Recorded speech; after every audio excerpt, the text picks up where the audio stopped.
Welcome to the Luxury Home Insider podcast. Today, we are honored to welcome Leigh Harper to the show. Leigh has been working in the real estate industry since 2006. Initially, Leigh worked for a variety of brands, including Ray White, Yong, and One Agency. And since 2018, Leigh has been training and supporting real estate agents with everything from their marketing, doing appraisals, maintaining relationships with their clients. And while supporting agents with their marketing, Leigh learned that SEO was a big problem in promoting real estate businesses and subsequently started helping agents create websites to generate more leads. And most recently, Leigh has moved back to his hometown and is now leading the local property team brand in the Fraser Coast region. Leigh, welcome to the show, mate. Good morning, Brennan. Brennan, thanks very much for having me on the show today.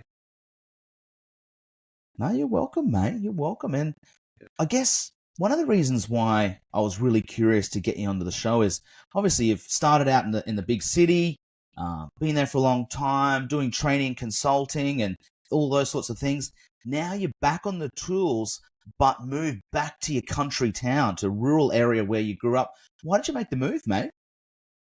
One word: traffic. I just didn't really like the traffic in the city and the lifestyle. And as Andrew Tate says, escaping the matrix. It was just getting too much for me. And I think I had just something just cried out. I want to get back to peace and quiet. I really missed where I grew up, and there's a lot of people that I grew up with around here as well. So I just felt really connected to where I'm at. So that's the main reason, just having a peaceful lifestyle that I can enjoy and just chill out pretty much. And then I can still nerd it out in the Mac and learn all different things on the Mac. And now I can apply the sales to the local property team.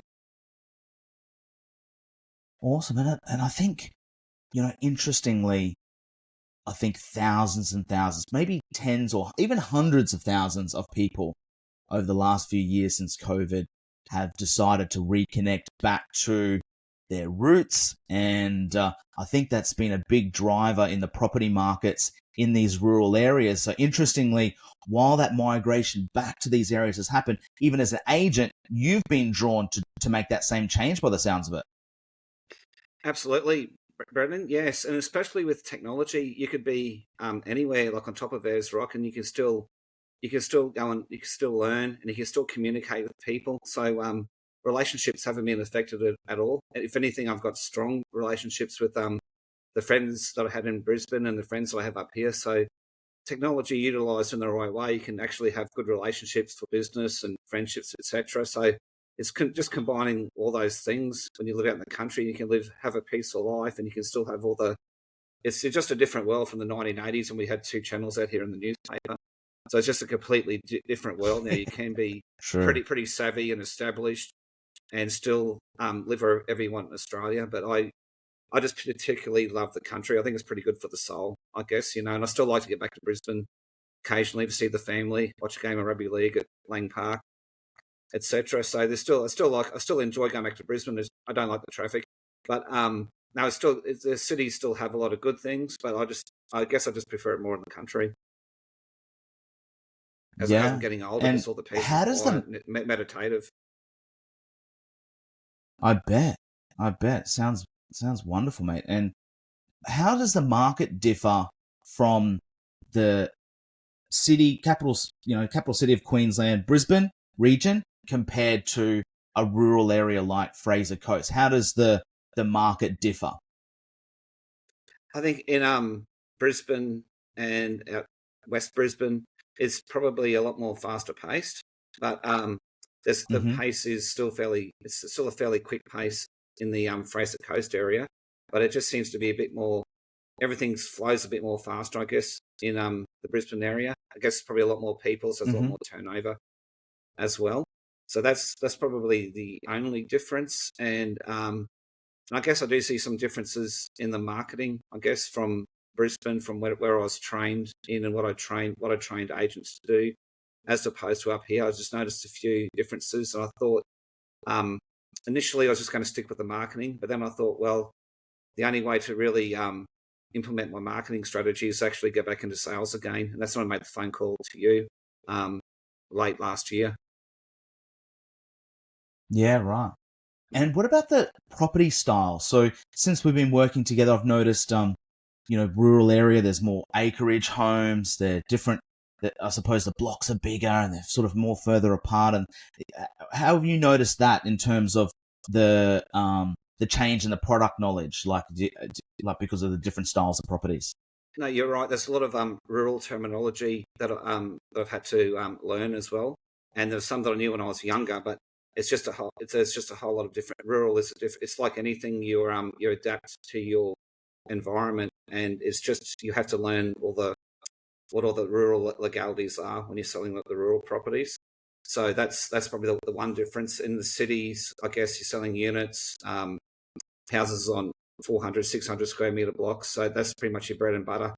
But I guess the differences are that there's so many, um, they differentiate. I guess there's so many there's a lot of different varieties as well in the rural. So it's, that's probably the best way I can explain it there, Brennan. There's so many differences Yes, here that you just got to be aware of. it's so interesting when you say about terminologies. I found that too when I've sort of worked um, with with acreage and rural properties because you got pumps and you got dams and you got different plant species and you got different fruit trees and you got sealed roads, unsealed roads. You've got different access things to take into consideration. You've got the way that the water flows across the land. You've got dams. You just got all this extra stuff. If you're selling an apartment that is 86 square meters, 2 beds, 1 bath, 1 car space, it's quite simple in terms of a product when you're comparing it against a 150-acre property that has paddocks and sheds and the main homestead, plus it might have like a worker's cottage and all these other structures and buildings and things that are on the property as well. So have you found that you have to take a different approach as an agent when you're working with these rural properties to get a good understanding of what that property has to offer?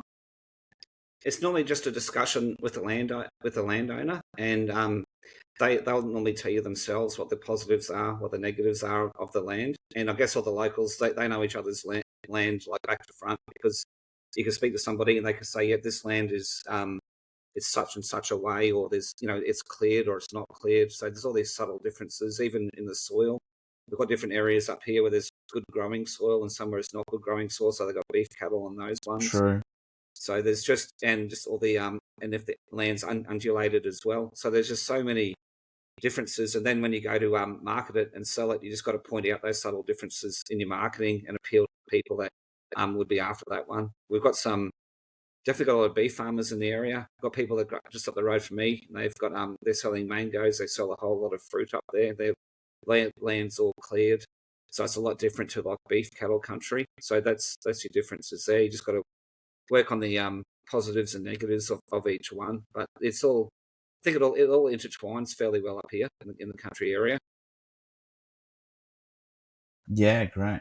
And I suppose also, as we started off the show talking about this migration back to these rural areas, I think, city slickers like me are becoming more attracted to the rural lifestyle and what you explained about that peace and tranquility and quiet.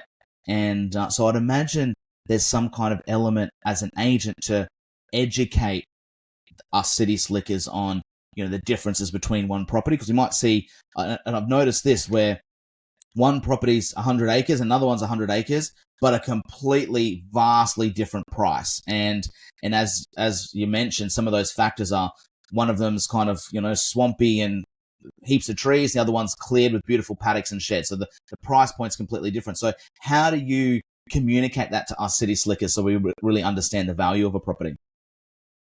Yeah, you probably put everything in the right up there, Brennan, and you do a video on it, and you let everybody know those differences. But in this day and age, with everybody that has Google and they're researching, you can find people, they've been up here for a year or two, and they've got themselves fairly well educated. So a lot of the buyers, before they even go to buy, they're fairly well educated of what they want to buy. So Right. that's the other thing as well. But it's obviously it's important to, like you said, it's important to point those differences out to make sure that you have those differences there, and you let them know the reason why a property is probably 200,000 or 300,000 more than another one. Admittedly, they could be the same size, but yeah, the reason why it could be better for beef cattle, could be better for growing, etc. And I guess that also plays into what I talked about in the intro, where you said SEO plays a big part in real estate businesses, not only in the city area, but it sounds like also in the rural area as well. Because like you said, those buyers are doing that research for maybe up to a year before they're making that purchasing decision. So they're going online, presumably, and they're watching YouTube videos, they're reading websites. So they're kind of learning about the area, the pros and cons of different micro markets within the broader market. So what are some things that you're doing and planning on doing with local property team in terms of your SEO and your marketing to educate, perhaps, as we said, buyers that are doing some research about the marketplace there? I'm speaking to different businesses, currently speaking to a lawyer and a finance broker. He's a mobile one from Brisbane. And I speak to one in Maryborough, but I want to educate the people, like even speaking to like farmers and tradespeople in the Maryborough area or Bigoton area. I want to speak to those people and get their point across, so they can actually put out their ideas and let the buyers know when they buy up here, this is what they can do with the land, this is the advantages and disadvantages of it. That's pretty much what I want to do. I want to educate everybody that goes to the website or to the Facebook page. I want to get those buyers and sellers, I want to get them educated, so by the time they've seen me, they've already known the answers, that they know who I am, they know who the local property team, Fraser Coast are. So ideally, I want to get something where all the questions are answered before they even pick up that phone to call me. They pretty much got all their questions answered. That's my number one goal. There's a lot of work involved to get there. I'm at the initial stages, but I'm very, very determined to get there in the next few months, or possibly by the next 6 to 9 months, or by the end of the year. But it'll be a big job, of course. But I think education is paramount for these people, because I get so many phone calls just from friends. One was buying real estate, one was selling real estate. They phoned me last week. I said, that sounds like a great idea for a video. And I said that about half a dozen times. And I was thinking to myself, why aren't these questions and answers? We've got them on our website, on our main website. We've already got them on there, quite a lot of content. But I was just thinking, how come it's just not out there, like all these questions and answers that buyers and sellers have? And I've had, I think it was from 3 or 4 different people just over the Christmas period. I was thinking, there's got to be something to change the concept of that. So I'm pretty determined to do that. That's my future plans, Brennan. I think it's a good move, Lee. I think just thinking about and considering what types of questions your buyers and sellers might have, and being presumptive enough to answer those through the marketing that you're undertaking. So it becomes marketing. It's engaging and important information that becomes marketing. The byproduct is it becomes marketing because it creates awareness to yourself as an agent and to your business. So I think it's a really important point that you make. All these common questions and these common problems that buyers and sellers have, we really need to be focused around answering those and addressing them through content. And because, as you said, they're searching for a year before they make a decision, and that's buyers, but also sellers too. Sellers, when they decide to sell, they think, oh, geez, next year and end of 2024, we better make a move back to Brisbane from our rural area that we're in, and they may take several months of the radars on and the eyes wide open on who they might select as an agent. And if they start noticing that Lee's creating this wonderful, informative information, they're seeing your engagement. So they're seeing buyers asking you questions as well, and the conversation continuing. It just shows them, okay, Lee is a great source of information in my marketplace. Lee is a place where people are seeking answers. So I better use Lee myself because he's attracting the buyers and the people that are asking questions about the marketplace. So that content marketing, mate, I think is going to be a game changer in your community. Have you noticed since you've come back, you've sort of bringing these city skills and this new knowledge to your marketplace? I'd hazard a guess to say that, these types of content marketing and this type of approach isn't being used by the country agents at the moment in your area? 100%. I've noticed that immediately when I got up here, Brennan, and I was doing my marketing for the guys in Brisbane. I noticed that immediately, straight away. I'm not trying to bag anybody here, but this is even Brisbane agents. Consistency is the key, and I didn't find that information. I was looking at Facebook pages all over Australia of different agents with questions that I had, and I'm not trying to ignite myself in any way at all. But I just noticed that there's a lot of questions there. Just found it's a niche in the market, and I've just simply slotted into that niche, and that's where I intend to go. Full blast forward from now. Yeah, mate. I think it's the right play. So, big question. I haven't even really had a chance to ask you this, but since you joined local property team, but why, mate? You've worked with a variety of different brands. Obviously, you're training agents at a variety of different brands as well. So you've had exposure to all of the brands out in the marketplace here in Australia. Why did you pick local property team as the brand to support you in your ambitions to, build your business in back in your rural town? Initially, I was going to have it as another name, and then I needed to have some credibility. And I spoke to some of the big names there, and they didn't offer the same things that you had with your marketing and with your content. I just found there's a lot of differences there, and I found there's a modern approach from the local property team as to other companies. So that was an attractive option.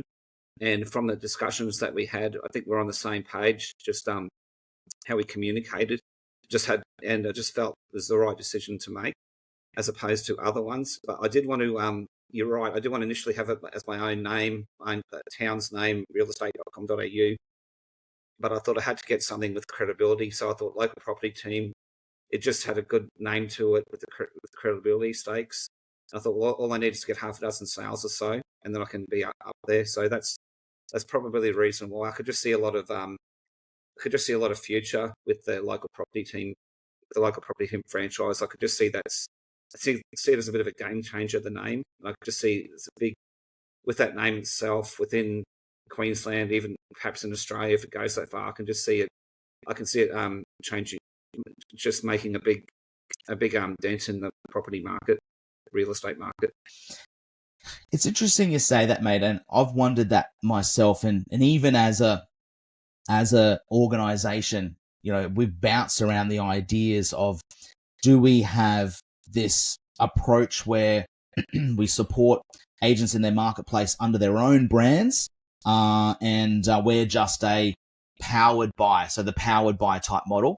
And we consciously decided not to, because we felt in our hearts and in our minds that, agents still and agents will still benefit from some leverage of scale.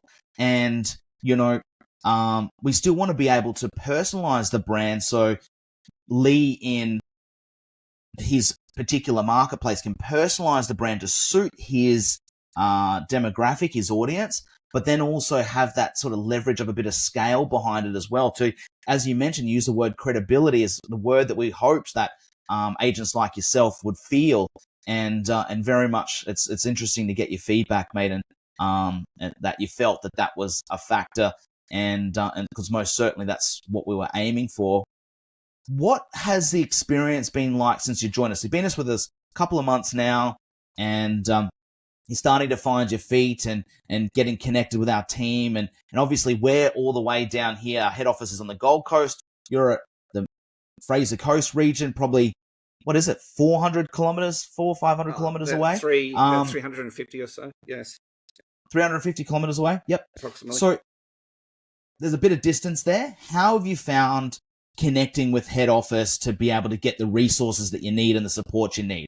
Even though it's not like you're 3 or 4 or 5 kilometers down the road, you're 350 kilometers down the road. How have you found connecting with the head office and getting the resources that you need?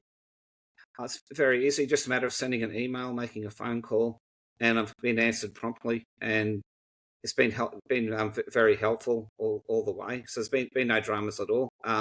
With technology, it's so easy these days to do everything, and then also being on the same page is important, like we are. So that's been a tremendous help. We both want to go in the same direction. So it's been Yeah.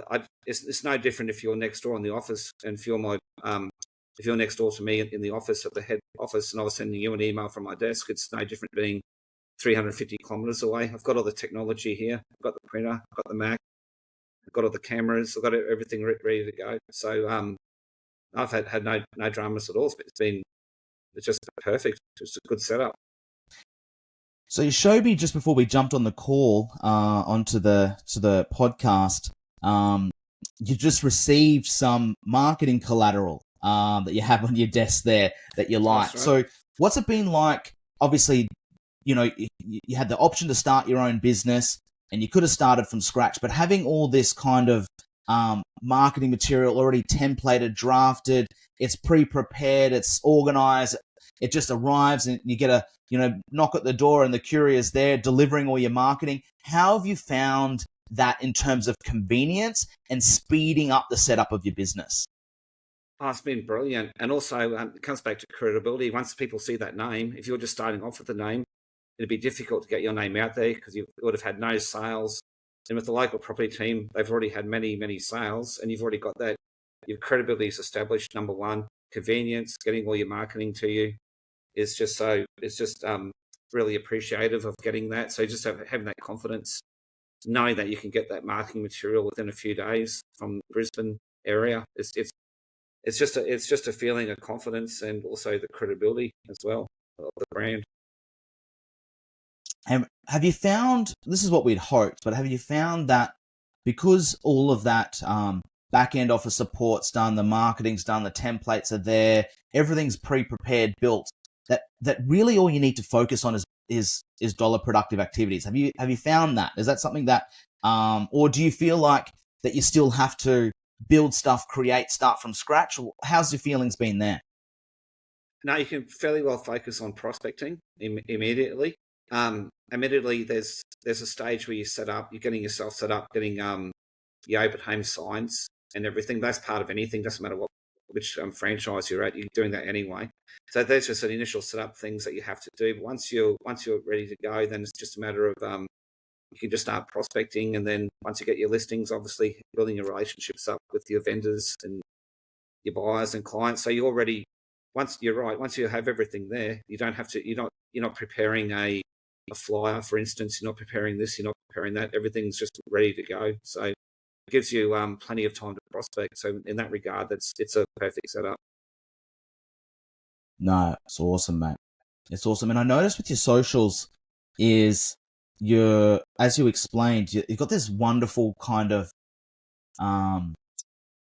information providing socials where you kind of like, you're just providing really useful information. It's on brand, but it still has this nice kind of social feel to it. It's not too rigid and sharp, the edges.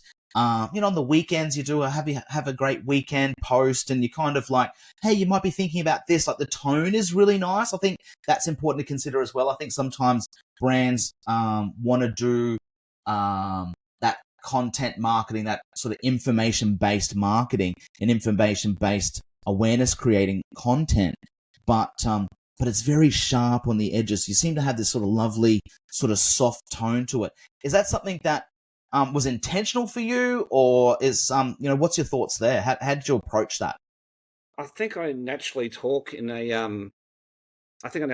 perhaps in a casual manner, and there's a lot of people in the country that have that, the casual manner, that vibe, and I wanted to match that specifically into the country people. It's just a relaxed vibe Right. when they gather information, and more so, I like to get more locals in my content eventually once they feel a bit comfortable with it, and I could have somebody at their farm talk to me about something, what they had to do, or something along those lines. So that's something to have in the future. So I just want to have something different all the time, just because it's always, with real estate, it's a topic of discussion every day of the week around the kitchen table in most households in Australia. So True. and then you just deal with relevant content. So if something's relevant in the marketplace, no different to like a real estate journalist, if something's relevant out there, then you just capitalize on that subject and get the premise of that and roll along with that to the next post for the next day.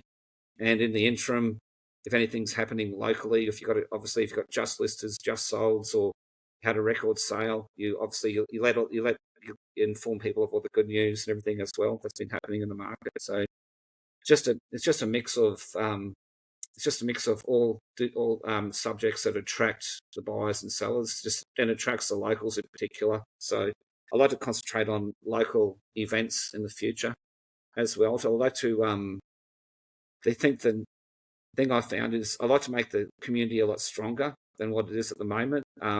We used to be a lot stronger. We had a big business here when I was a younger kid. They had the sawmill. It's closed down for several years now. There's a lot of different businesses. So we really had a strong community connection where people knew each other.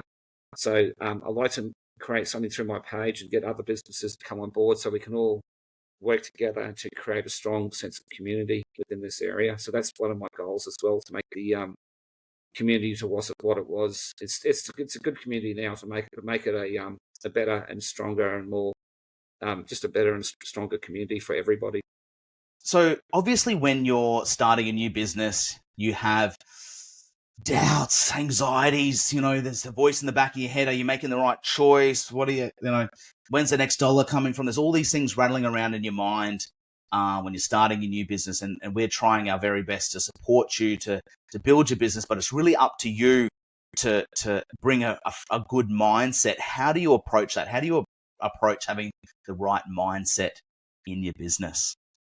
I think that's from hard work from other agencies that I've had, previous principals that have instilled that into me. I was a PA to personal assistant to the principal at Ray White, but back when I was in Brisbane back in 2008 for a whole 12 months, and there was just a lot of hard work, a lot of and that mind. And the mindset came from that. He was just a workaholic. It was just non-stop. I'd start work at 5 a.m. some mornings just to get my blank contracts prepared, because I knew we had a busy day. There's a gun agent, so he's just selling loads all the time. And it was just like, even if we had might have been a bit of an off week, or we didn't get a listing or something, and you feel a bit down, but the back of his head is like, no, it's going to happen. Just keep doing the process. It will happen. So I guess in the back of my mind, in that respect, I don't really feel I've honestly got zero nerves at all, because in my mindset, I know all I have to do is just do my list 1 to 10, do that list, and get everything done. Then things will fall in place and things will happen. I think people that if you're not people that worry too much, I don't know. I just think they're not. Maybe they're not organized. I don't know what it is. You either have it or you don't, possibly. But I just I guess in my mind, I just know that I'm not trying to brag or anything. I just know that I have worked so hard in real estate. I wouldn't work in anything else except for real estate. But I've worked so hard in it that it's just, once you achieve results, you know that it's just, you just got to do it all again. It's the joy of it's like the joy of the process, I guess. I know it sounds weird, but when you do it and you achieve a result, and then you're high-fiving and all the rest of it that we used to do back. I'm just by myself up here, but eventually I'll get people on. But I guess it's just that buzz that you have, and then nobody ever sees the work that you do to get there. And I get it, I understand, but it's like anything. If it was easy, everybody would be doing it. So there's a lot of hard work behind the scenes that you just have to do. But it's just, I guess I just enjoy. I guess my advantage is I was a clerical assistant in the army, and I like to be organised at several real estate companies. So it's just bringing all those things into play there. So that's the best way to answer your question there, Brennan. Sorry. Yeah, interesting, mate. Yeah. It's Yeah. No. I enjoyed hearing you talking, because I'm picked up on a couple of things.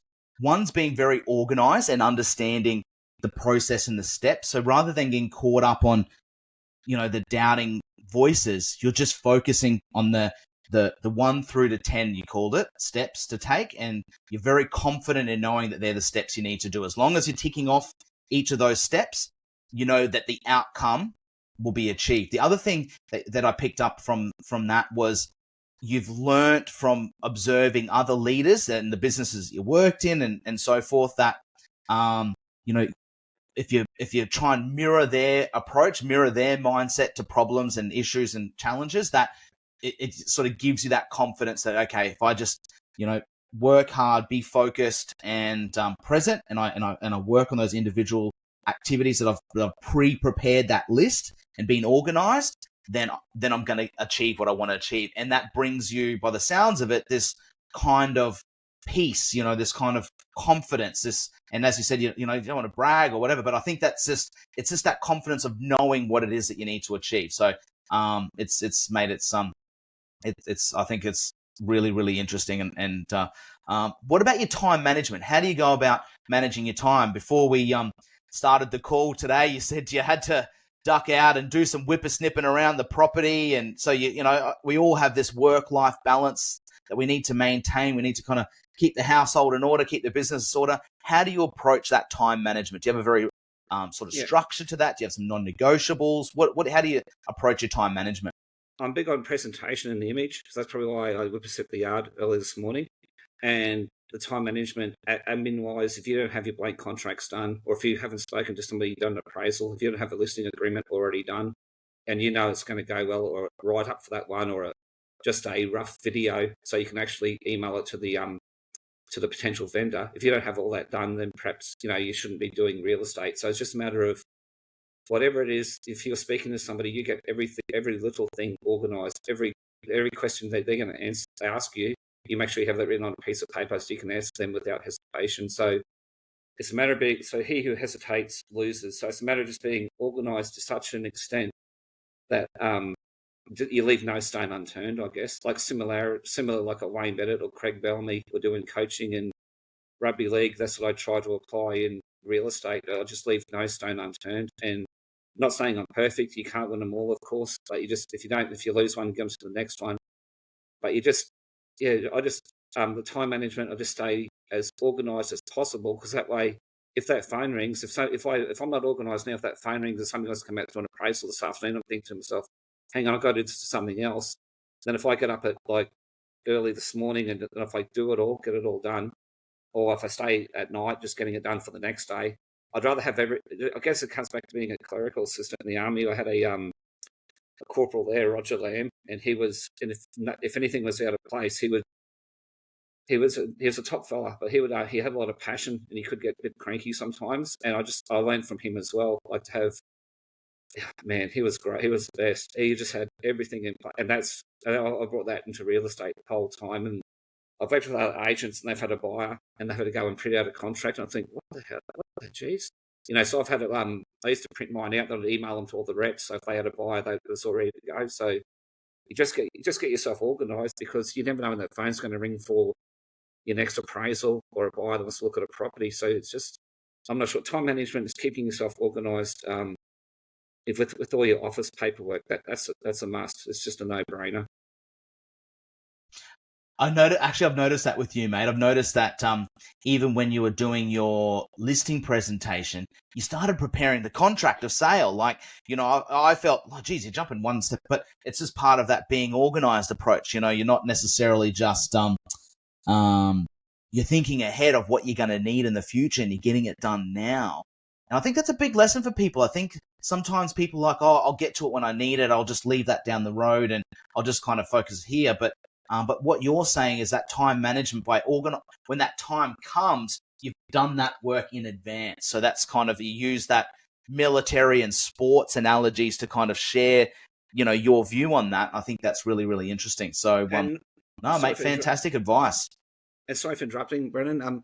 Another thing I was going to say, I'd have them printed out in my folder as well, like a blank listing agreement or a blank contract, a contract for that specific property, I should say, and a blank listing agreement. So if you do get that phone call, you can actually sign them up on that day. If they want to sign up on that day, you're already there to go. You've got no excuses. So that's the other. I guess it's just being organised, everybody, because somebody will. I'll probably speak to you one day and say, I want you to sell my place now. Where's the paperwork? And you may not have it. And you may miss out to the next agent. So you've got to be prepared for every situation.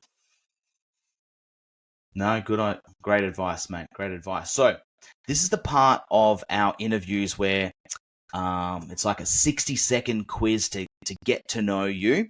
And I'm going to take you through a few questions there, just fired at you.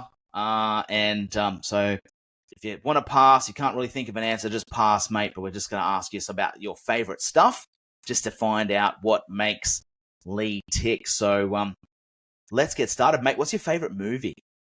The Aviator, Leonardo DiCaprio. I The think came out about Aviator. 2004, something approximately. I love that movie. It was I don't brilliant. think I've seen that. About Howard Yeah, Hughes. who's in that?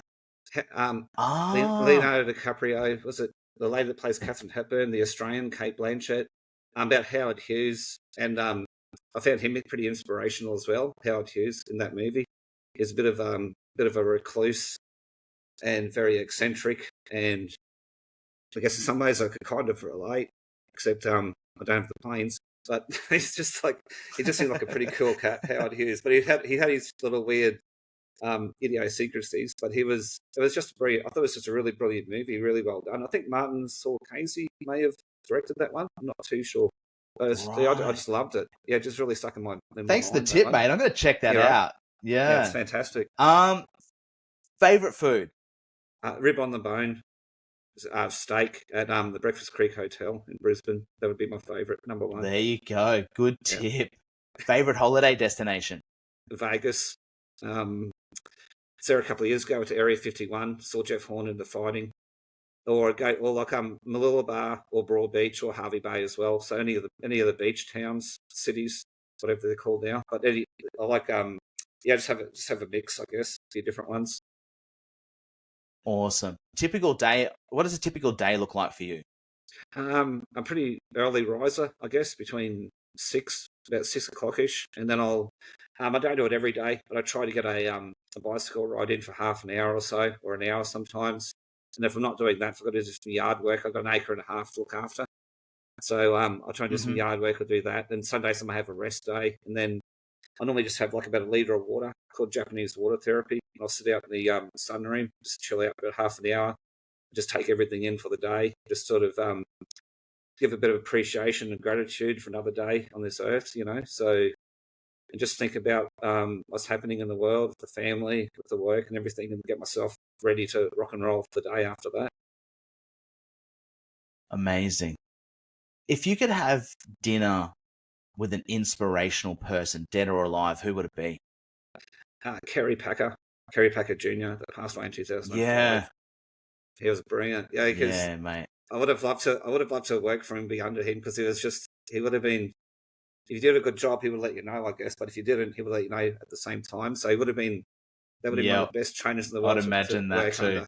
I would have loved it, man. It would have been great. Yeah, but he's just everything he done, like his marketing, what he did for the cricket back in the day, and he was always he was always in the discussion. There's people always talking about him, but what he did, fair enough, he had it handed to him, but he actually created more wealth as well. So he actually became successful, even though he was he did get it, of course, but he worked hard to achieve even more than what he was given. So respect for that as well too, and what he done for Australia, like what he contributed to us. I think contribution to your local to your local town, to your state, to your country is massive in my book, and what he done there was just absolutely huge. Biggest regret? Biggest regret? Maybe not getting into real estate earlier, I guess. But then again, there's that's probably one regret. But I guess to get here where I am now, if I wasn't in those past situations, then I wouldn't be where I am now. So it's a tough one, I guess. And I guess life's been a bit of a roller coaster, I guess. Hasn't always been smooth sailing, but it just makes you gives you more character for different events that you go through in life. But if I could have gotten real estate a couple of years earlier, perhaps that may be one. But then again, if I wouldn't have done all those other things, I wouldn't have been where I am today. So that's a tough question. Yeah. Most thankful for? Probably my upbringing, my mum and dad, and also the community in the small town I grew up in Barwina. So, it was great. Yeah, I miss it. If you're Prime Minister for one day, what's one thing you would change? Probably either. Oh God, that's only one thing. What's a big lever? If you're appointed Prime Minister for a day and you could change anything you want, what would be the one thing you'd make a shift on? Maybe education, getting it all subsidised education. So young kids and families weren't paying 150 or 200 grand for a university degree. And secondly, maybe putting money into community grants. I'll be trying to make a stronger community. Maybe I'll cancel that one. I'd actually have it as a. I was just thinking about this the other day. Have it get grants rather than putting grants there for even though I love my rugby league, rather than putting grants there for football stadiums, etc. Taking that money out and putting that money back into local areas and employing people, and they could be local leaders in local sport, getting juniors to play local sport, and then just giving that a grant so all the kids don't have to pay a cent or anything to do that. And community gardens, getting them established, having people in the community doing that. So just trying to build a strong sense of community and family all over Australia. Yeah, and that'd be a big thing to do, but that'd be something I'd try to take money out of other budgets, out of where they could still play football on the football ground. So yeah, that's what I'll try and do. Try and push the money deeper into the smaller communities to make sure that they have the resources they need to. And then we could have then the younger kids could have a more positive output for the younger children and families as well, so they could see something bright for their future, I guess, from that. Mate, that's great. That's fantastic. That's really lovely. I think people out there would not disagree with you in that. In rechanneling some money to rural areas, I think Bob Katter is one politician that comes to mind that is screaming that same kind of mantra, and he has wonderful support. And I'm sure you'd have wonderful support if you were to implement some changes like that. So to sign us off, mate, what is the best way for our audience to get in contact with you if somebody wants to reach out and continue the conversation? They can go to the Facebook page that I've got. It's the local property team, Fraser Coast. That's on Facebook. There's a lot of information there now. I've got my own page, local property team, Lee Harper. I've got that as a backup for SEO. If somebody searches my name, they'll find it. So if they go onto that page, or the phone number is 0414 961 068. Wherever they're watching this, we'll leave that in the write up down the bottom there. So probably on the phone would be the best. I'm always on the phone, so they can just give me a call. Happy to chat. So I think everything. At the end of the day, I do all these things for marketing, but at the end of the day, you can't. There's no better. Number one is face to face, obviously, but number two, getting on the phone, just having a chat with somebody is probably one of the best things they can do. So the phone would be great. Then we can work out from there if we want to meet face to face and get their property sold. Amazing, mate. Well, it's been wonderful talking with you. Thank you so much for making the time to share your advice and tips with the Luxury Home Insider, and have a wonderful day. Thanks very much, Brennan. Thank you. Thanks for having me on the show. Cheers, mate. Bye-bye.